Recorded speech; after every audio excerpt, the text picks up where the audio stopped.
Hi everyone. As promised, I came back and I am posting another video this week, and I hope I can keep on posting videos each week. I don't wanna skip. Just like that there was like gap of 2 months because of some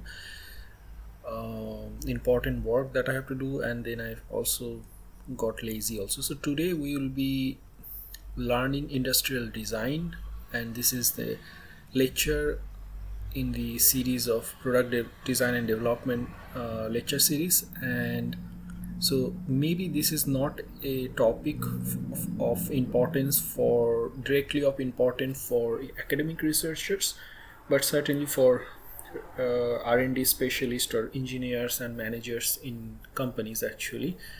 And in short, industrial design basically uh, takes care that the product that you are building is good for the users to use, or users feel good to use it in a various ways. So we'll discuss that in more detail. So let's get started then. So as we know that all the lecture in the this series, each chapter, each all the lectures are basically taken from a book that I always end up referring to at the end of the video and also in the description section. And for each chapter, the author starts with an example so that they can explain the concepts in much easier way. So for this chapter, it is the example is for the industrial design chapter. The example is uh, one of the very interesting development of Motorola company. Developing a new product in, long ago, of course, 2004. It's called RAZR, Razor model of their mobile phone. So it's a flip style mobile phone that I think a lot of our, maybe not the young people, may not remember, but I think I specifically remember these kind of phones. And certainly these are not smartphones, but these you can listen to music and you can do a lot of other things, basic apps like calculator and etc.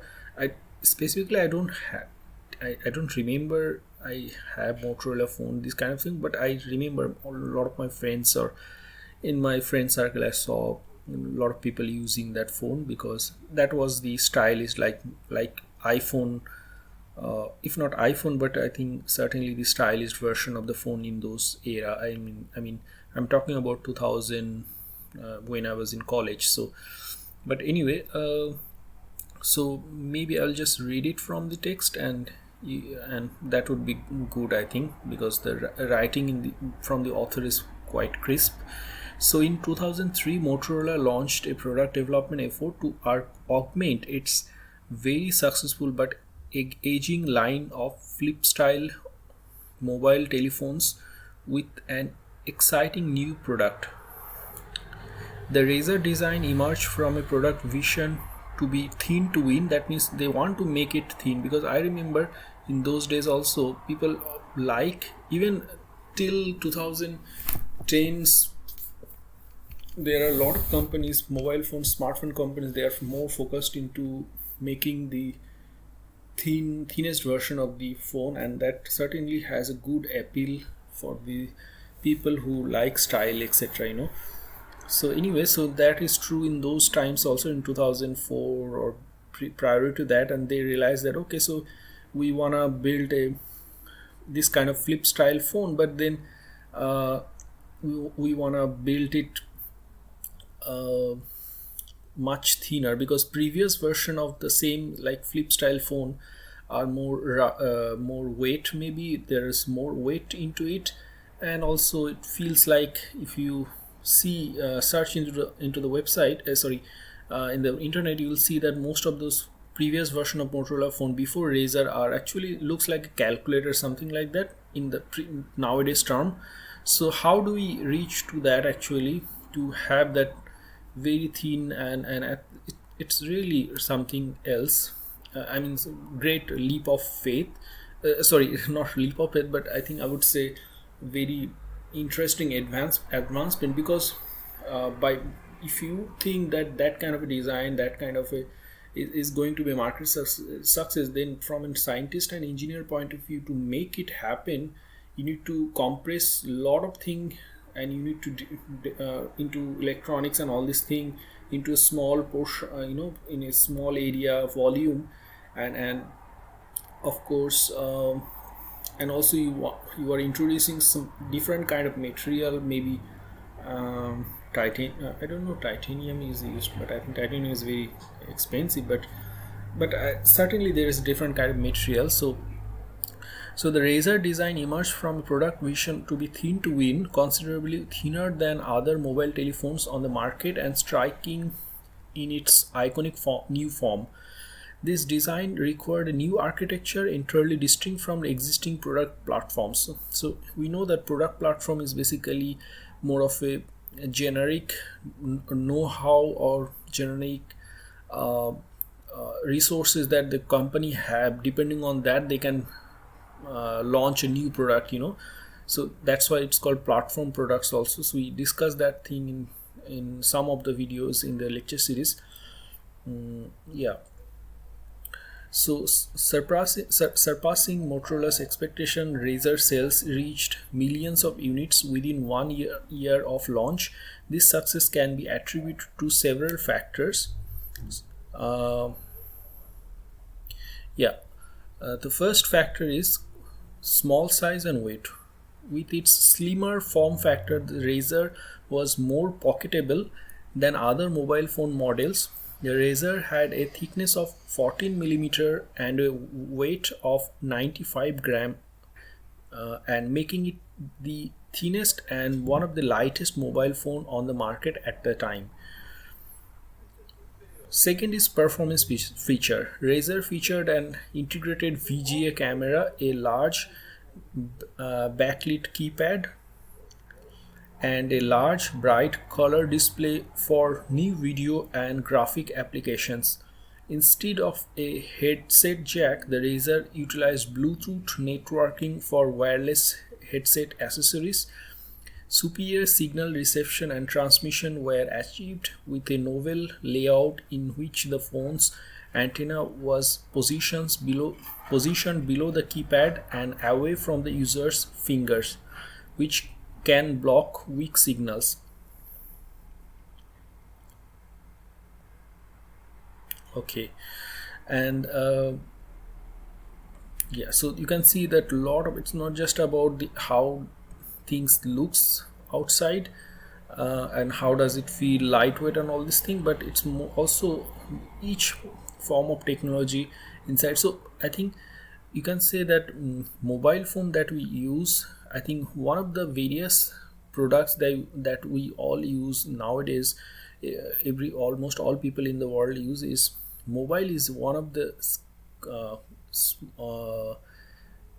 easiest example of a complex product where each segment has a lot of different kind of technology packed together. And another, of course, extreme end, we have the fighter jet, where you have a lot of things, a lot of equipments and a lot of complex systems are packed into a small, and then you have to make it aerodynamically good also. So I'm just giving an example, and of course here we understand that this is not just something that looks good from the outside, but there is a lot of interesting improvement that had been done in each segment of each subsystem of the product. Okay, so third is superior ergonomics. So ergonomic, we have to understand ergonomics basically by definition, ergonomics mean that the ergonomic design discipline focuses on designing products and environments that are comfortable, efficient and safe for human to use. So it's about related to human, how a particular human feels about the product, whether he feels good in using it and all that. How do you make it design better so that the human feels a customer feels better to use it, and all this thing, various other things. So that's what the ergonomic as a definition means. So in case of Razer, the Razer's sleek ergonomic design implemented the human face. The shape of the handset, particularly the angled position of the display with respect to the keypad section, conformed to the user for superior comfort. The spacing and position of the buttons on the keypad were based on accepted standards, and extensive testing allowed for fast and accurate dialing. The folding design allowed the user to answer or end call by opening or closing the phone with one hand, aided by a recess between two sections of the camshell. New software for navigation and new shortcut for entering text facilitated use of text messaging and other applications. So you can see a lot of different things had been done even from an ergonomic point of view. Then comes the point of durability. As with all Motorola products, the Razr was designed to meet rigorous specifications. It could be dropped from a height of more than 1 meter onto a cement floor or sat upon open position without sustaining any damage. The Razr could also withstand temperature extremes, humidity, shock, dust, and vibration. Materials. The Razr utilized several advanced materials to enhance both performance and appearance. These included a laser cut keypad with laser etched pattern, magnesium hinge, ultra thin anodized aluminum housing, polycarbonate composite antenna housing, and chemically annealed glass with a thin film coating. So that's a different kind of material used. And finally, appearance. The sleek design and the metallic finishes gave the Razr a futuristic look associated with innovation.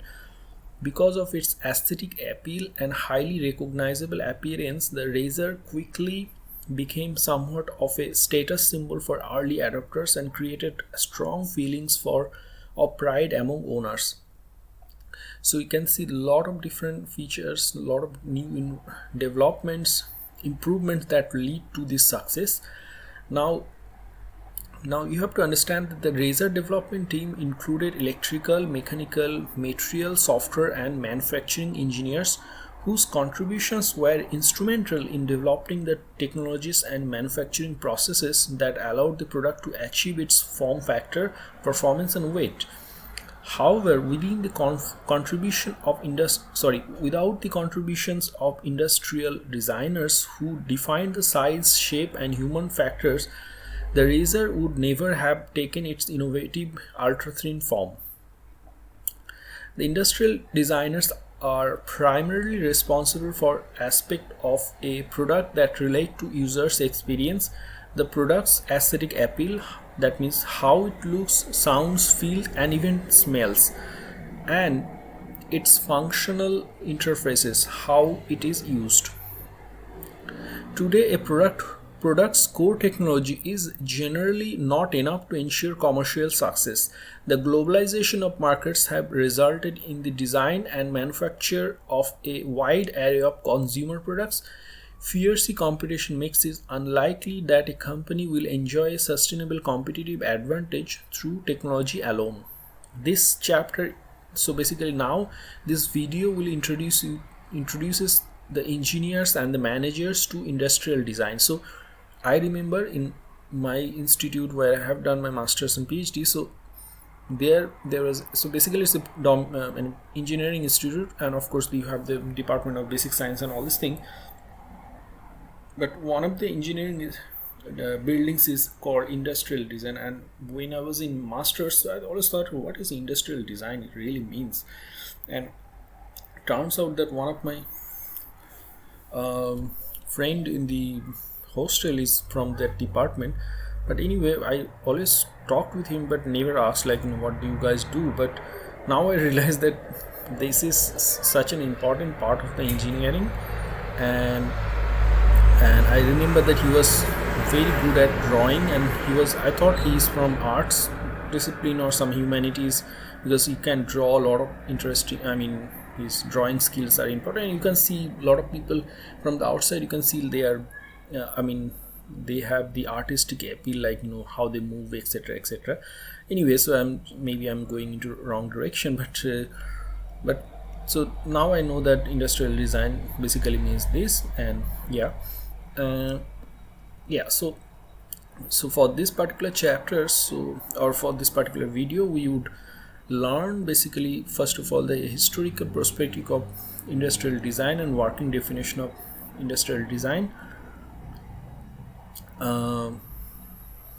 And statistics on typical investment in ID, that means how much companies invest in industrial design, a method for determining the importance of industrial design to a particular product, that means whether your product really needs industrial design or not, the cost and benefit of investing in industrial design, how industrial design helps to establish a corporation's identity, specific steps industrial designers followed while designing a product, and a description of how the industrial design process changes according to product type, and a method for assessing the quality of industrial design effort for a completed project. So a lot of things we would learn in this video. So let's move on. Now we will start with a little bit of history. So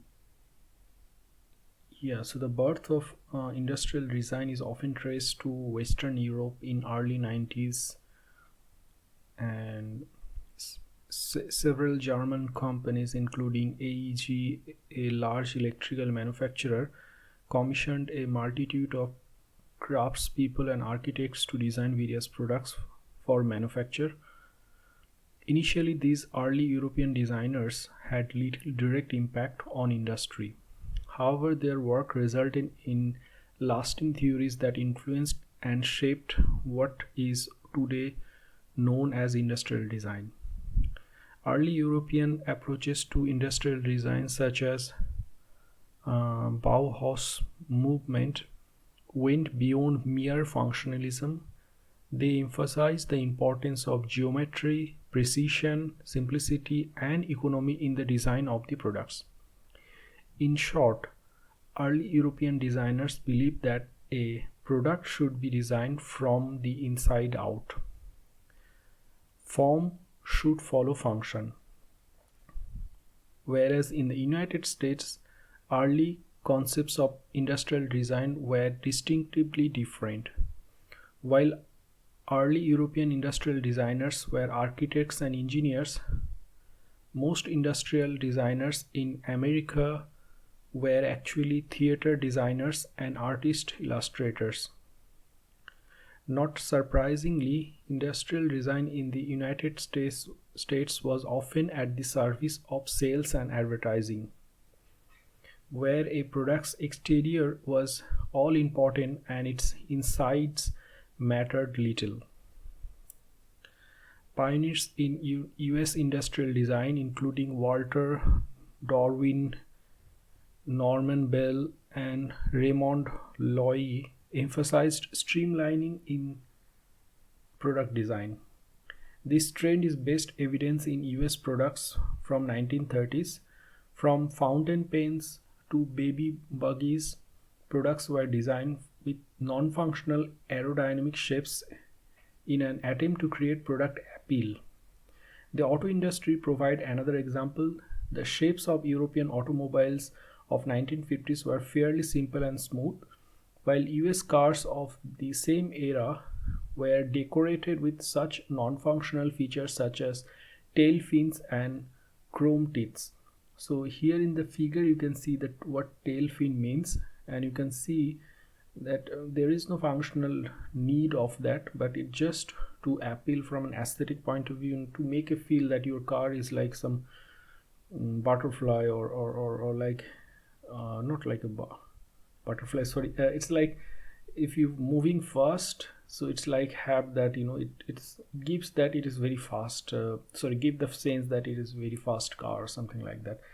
Although I was I'm from some kind of family where we never have any car and all this thing, middle class family, so I don't know the passion of cars and all this thing. Although here in Europe I see a lot of my friends have a huge passion for cars and all these things. So yeah, anyway, by 1970s, however, European design had strongly influenced American industrial design, largely through the works of Henry and Dreyfus and Elliot Noyes.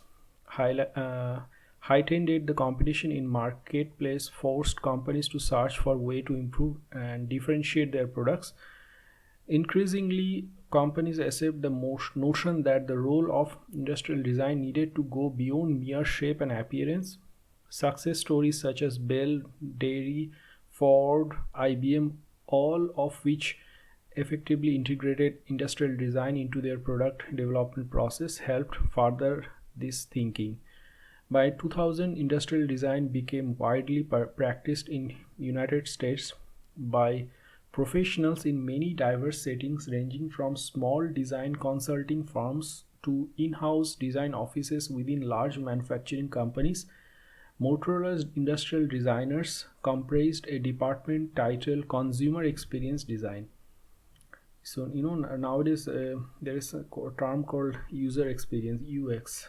Especially I see it in the LinkedIn that someone have this title in their bio, the UX not designer, I think UX expert or something like that. So yeah, I mean, it makes sense actually, and participated fully in all new product development effort. So here of course author talks about the particular example they used for this chapter. Okay, now this is very interesting. Now I'm talking about the definition of industrial design. So, and that is given by IDSA, that means Industrial Designers Society of America, and it defines the industrial design as the professional service of creating and developing concepts and specifications that optimize the function, value, the appearance of the products and systems for mutual benefit of both users and manufacturers. So this is important. It will help both the user and the manufacturer in a sense that it will help them to manufacture in a better way. Better way means economically, better way means various other things maybe. And user means of course which is the natural thing which we think that user experience, but it's not just user point of view but manufacturer point of view. So how do you optimize both of them together? And yeah, a very interesting definition. So this definition is broad enough to include activities of entire product development team. So now you understand that all the product development team, now they have to think from the point of view of the industrial design also. And yeah.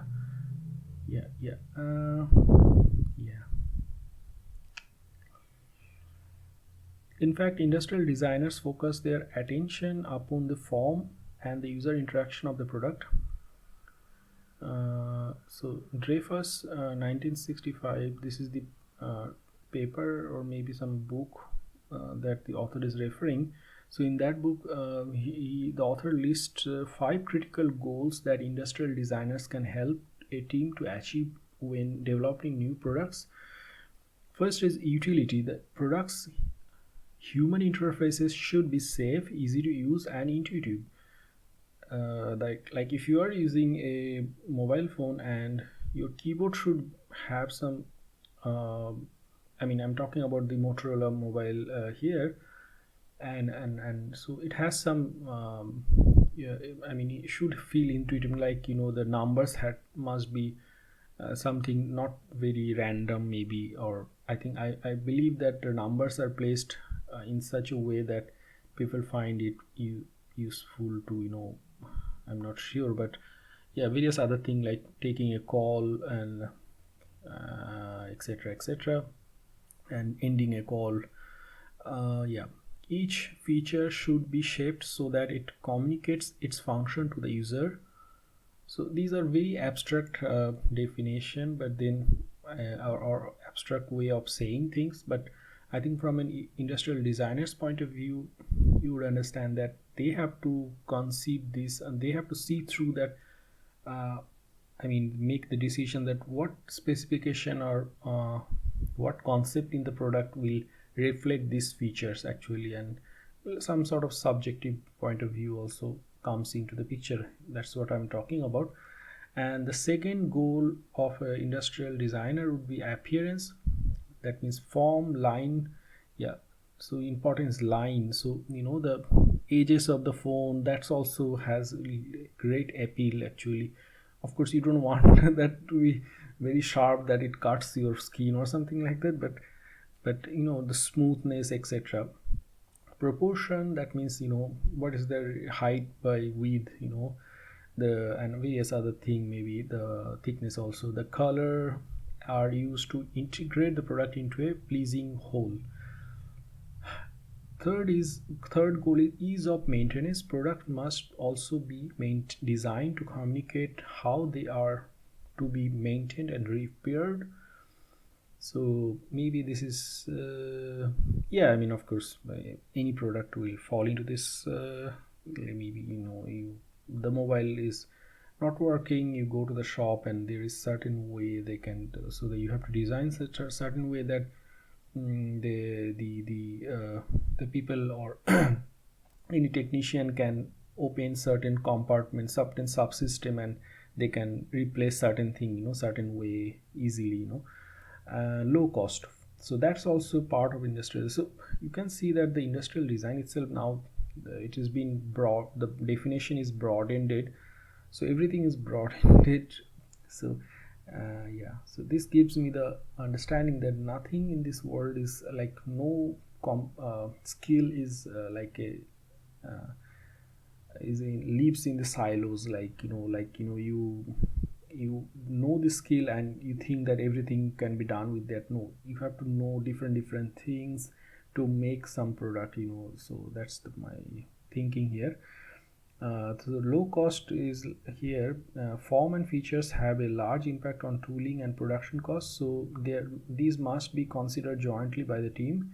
And finally, communication. Product design should communicate the corporate design philosophy and mission through visual qualities of the product. I don't know what that really means specifically, honestly, but anyway, we'll move on. Now here it's very interesting that one would think that okay, so what it takes to be an industrial designer. So here the author says that the industrial designers are typically educated in 4-year university program. I mean, of course here author is talking from an US point of view, but I don't know what is the thing in India, but maybe there is master's course, maybe bachelor also, who knows. Industrial designers are typically, but it's interesting to know that this is a more of an interdisciplinary field. So where you can see it here, the industrial, sorry, I'm reading from the text here. The industrial designers are typically educated in 4-year university program where they study sculpture and form. That means they do a lot of art based course, like and develop drawing, presentation, model making skill, and gain a basic understanding of materials, manufacturing techniques, and finishes. In industrial practice, designers receive additional exposure to basic engineering, advanced manufacturing, fabrication process, common marketing practices. So you can see a lot of different kind of exposure they need to really fit into this position, because the need of or the task of industrial designer is quite broad. Of course the goal are maybe not limited, but goal are maybe focused, like people can say okay, you have to do this, but then all the information that they need to pin down to the objectives and make a good educated guess, these are the good parameters. They need to know a lot of different thing, and they need to know a lot of different information for different fields.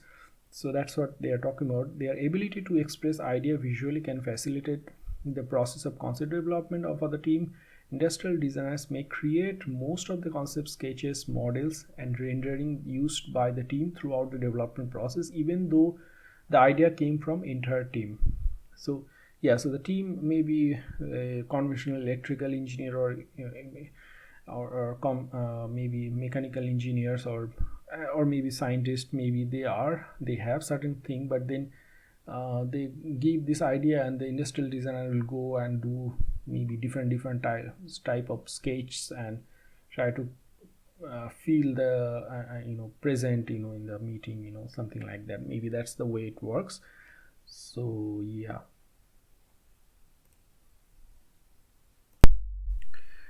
Okay, so now we will try to understand when we need or how do you know that my product needs a dedicated industrial design, and we need to invest into a certain percentage of our budget into that.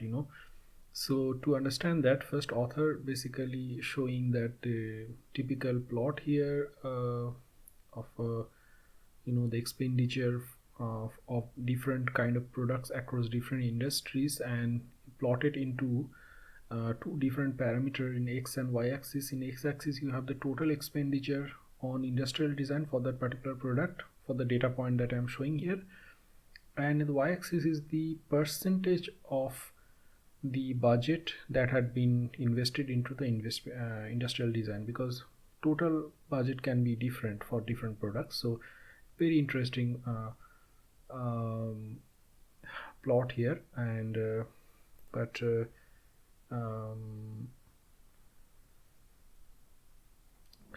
yeah, so you can see it here that let's understand the y coordinate first, that the highest percentage spent on handheld medical instrument.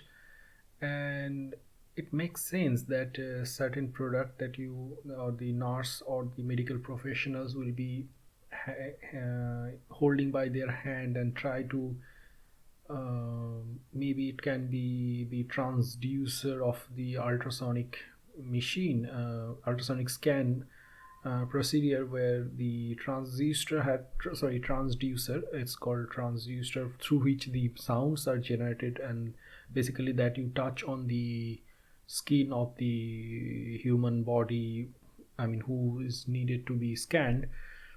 So it makes sense that you need a certain kind of design so that it can be held easily, and also the contact with the skin had to be in a scientifically reliable or efficient manner, etc., etc., and doesn't have to be very doesn't should not be very heavy, etc., etc. So you can see that the industrial design is, and it makes sense that it is a percentage is high there.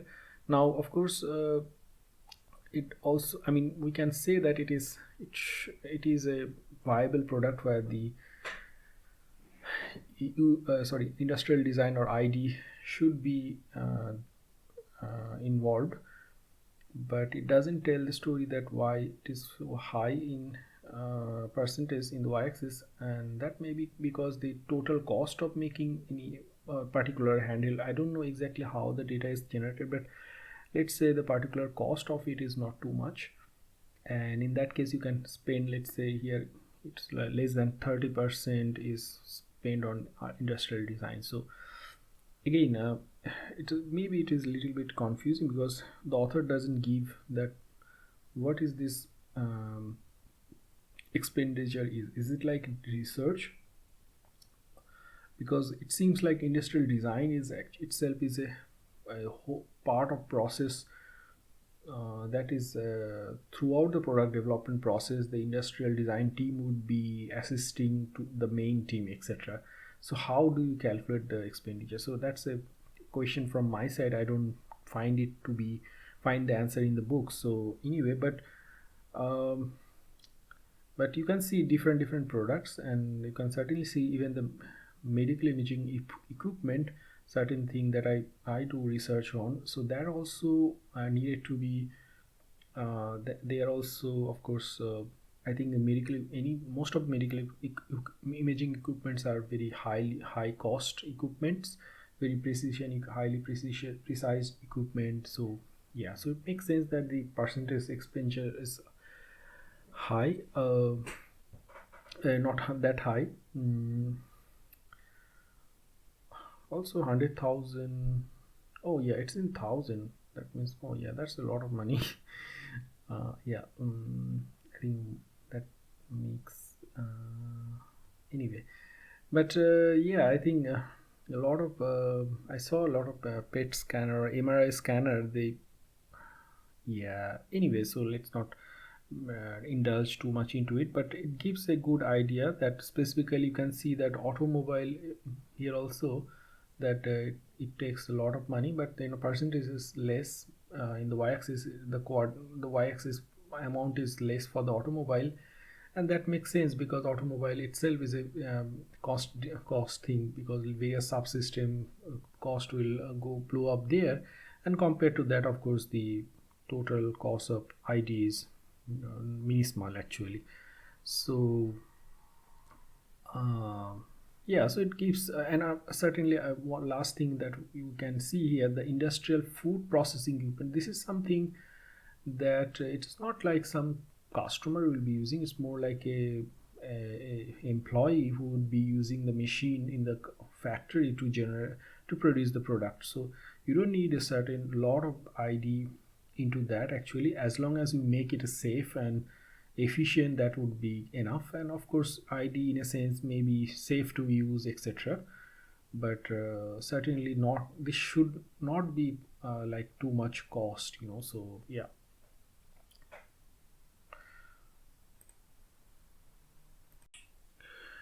Okay, now now that we get, so the first the initial question was that how do we know that my product needs the investment in industrial design, or certain way of I mean the industrial design expert is needed to be applied to the product so that it becomes successful and etc.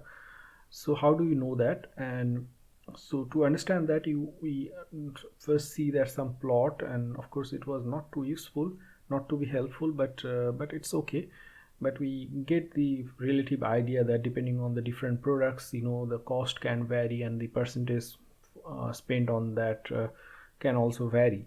Um Now, now, now, moving into answering that question in a more descriptive way, that why and when do we understand, how do we understand our which product needs ID and etc. So the most product on the market can be improved in some way or another by good ID. All products that are used, operated, or seen by people depend critically on ID for commercial success.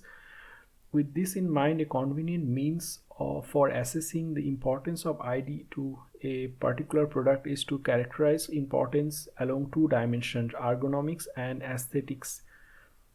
Here you have to note that we use the term ergonomics to encompass all aspects of a product that relate to its human interface.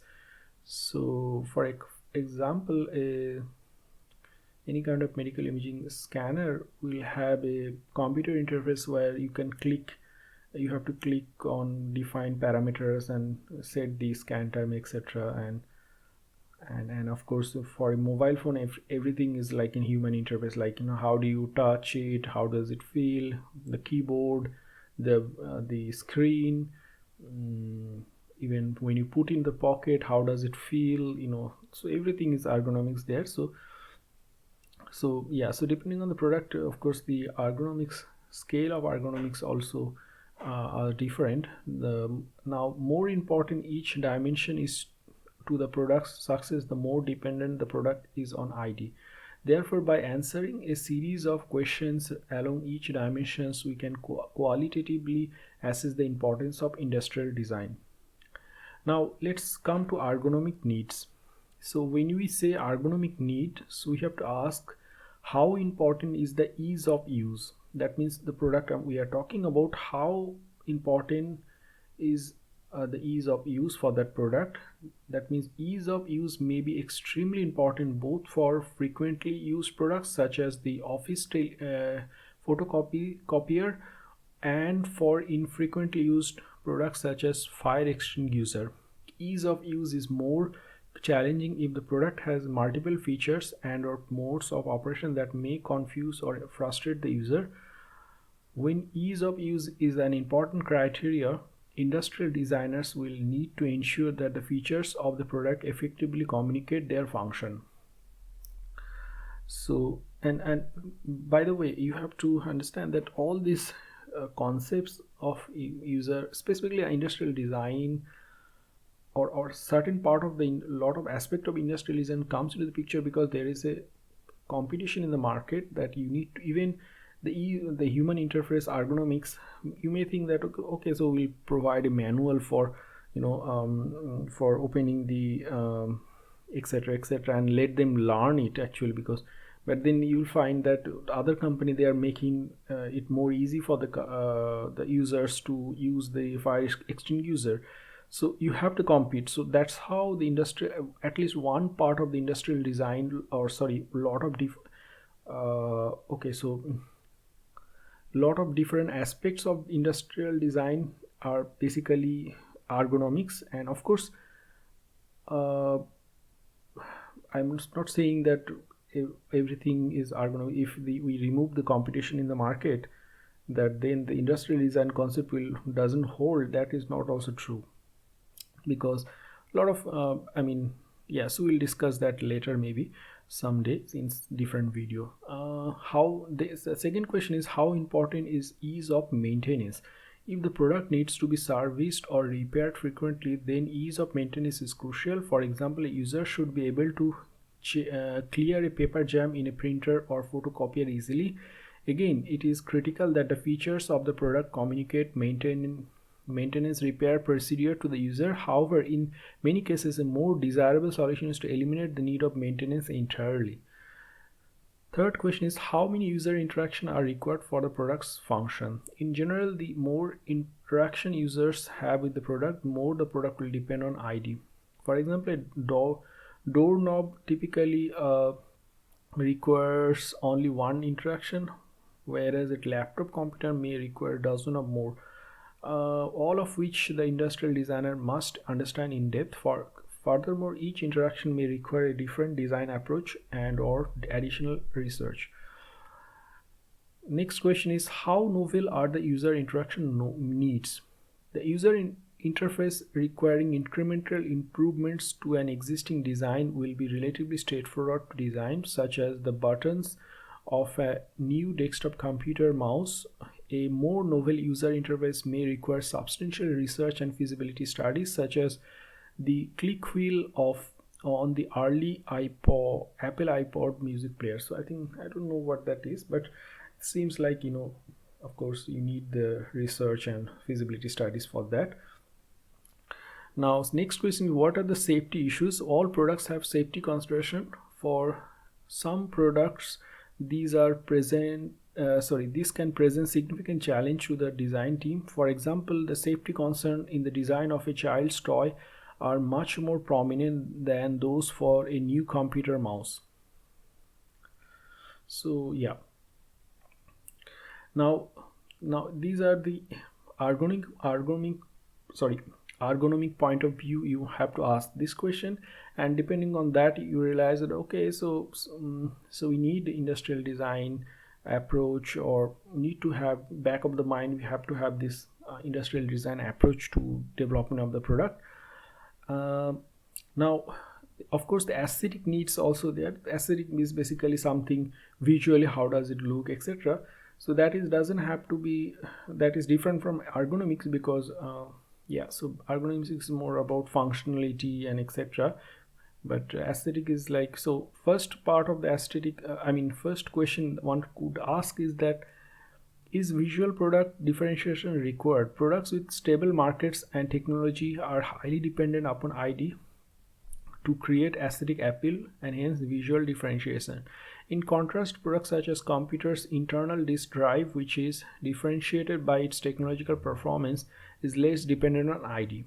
So it makes sense actually that something, inside of the product is same, but how do you make it a little bit different, So for example, maybe a trimmer for trimming beard. Sorry, so there are a lot of companies, and I think that's a very good example of product, because it's not very I won't say from an engineering point of view it's not very complicated, but there are a lot of things. Aesthetics also comes into play in the handhold and yeah, etc.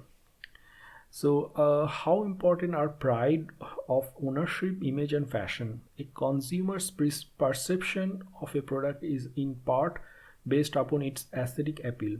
A attractive product may be associated with high fashion and image and will likely create a strong sense of pride among its owners.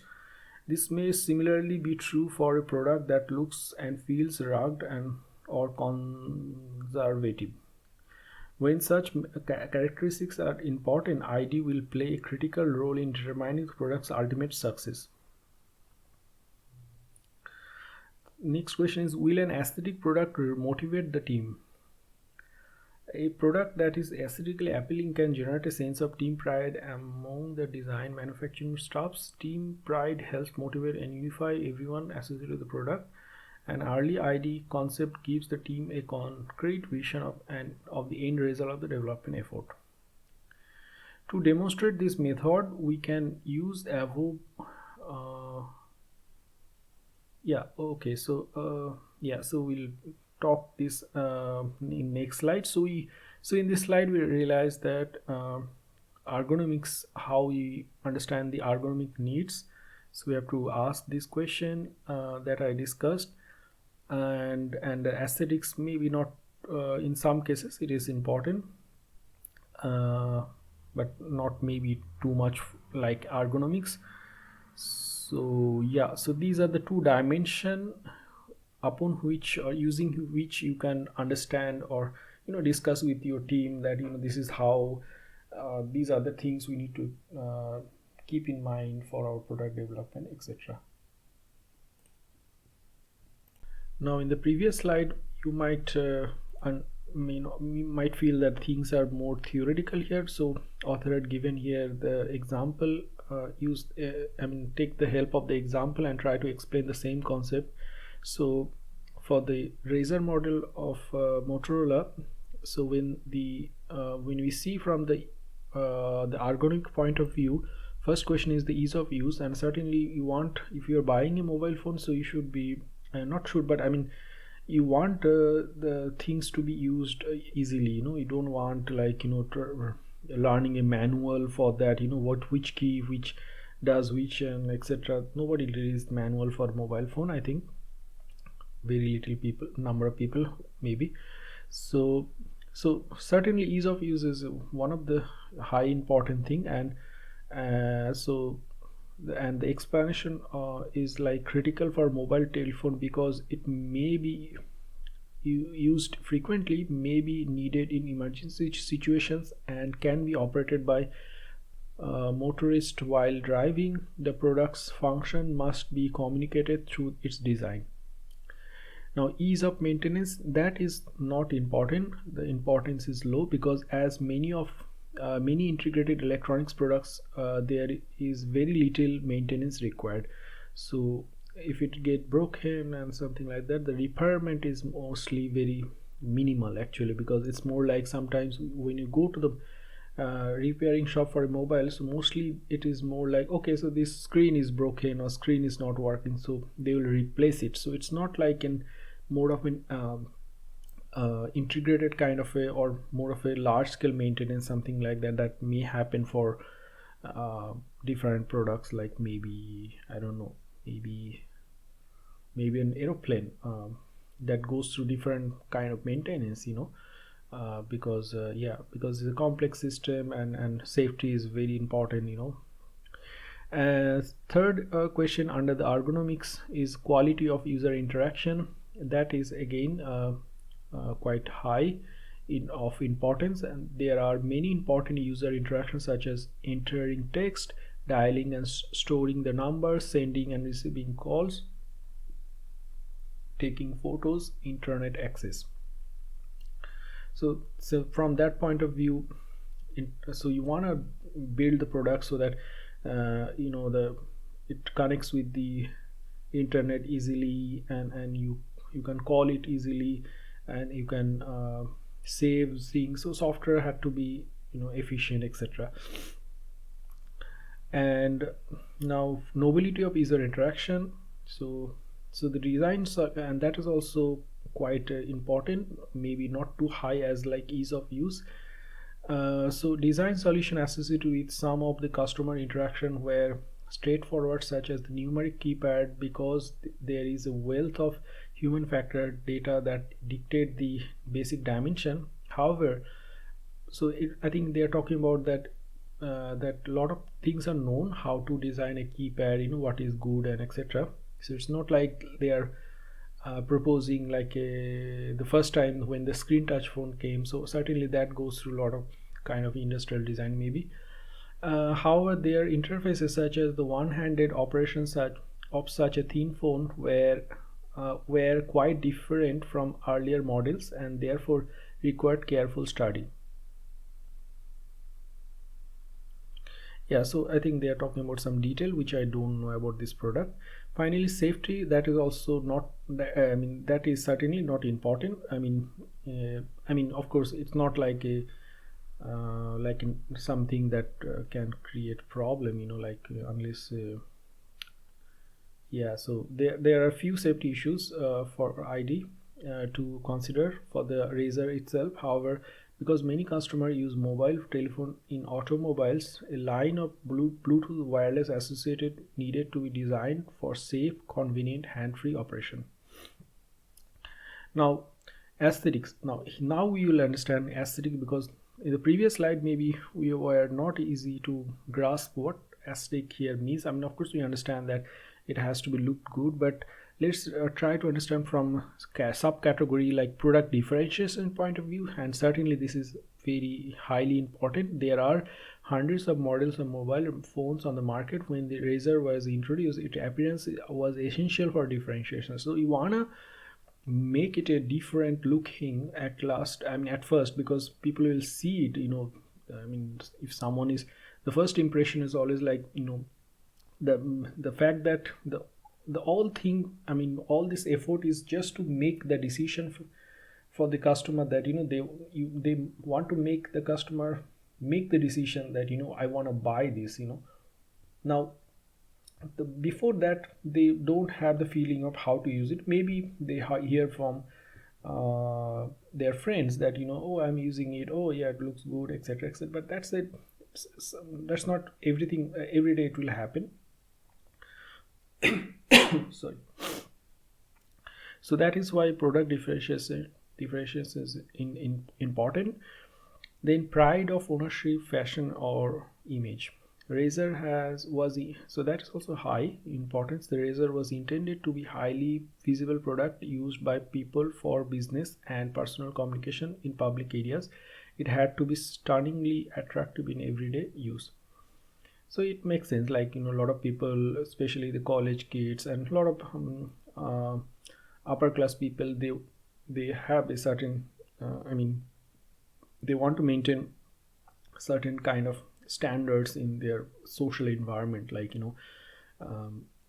yeah. So for example here, of course, if you're using an Android phone, people will say, oh yeah, people will, I mean, they will not say anything, but then maybe they will, oh yeah, it's not an Apple phone. So every people here works basically uses some Apple phone and Apple products, like Apple Watch, etc. So we are talking about that. And finally, team motivation, not too much important. The Razr novel form turned out to be an important inspiration to the development team and a selling point for senior management. So that is not too much important, I would say, but certainly we understand now aesthetics from from both point of view of the customer and from point of view of the manufacturer, that how to make them sellable, or make it a good sellable prospect for the product, and from the customer point of view also, how they look into it, visually. If it looks good, then it's good appeal in the society, and etc, etc. So yeah. Okay, so that's it about this week, and I can finish only half of it. And so in the next week we'll complete this chapter. So you'll have two part on for the industrial design. I mean, 2 different videos in the lecture series. So yeah, take care and bye bye.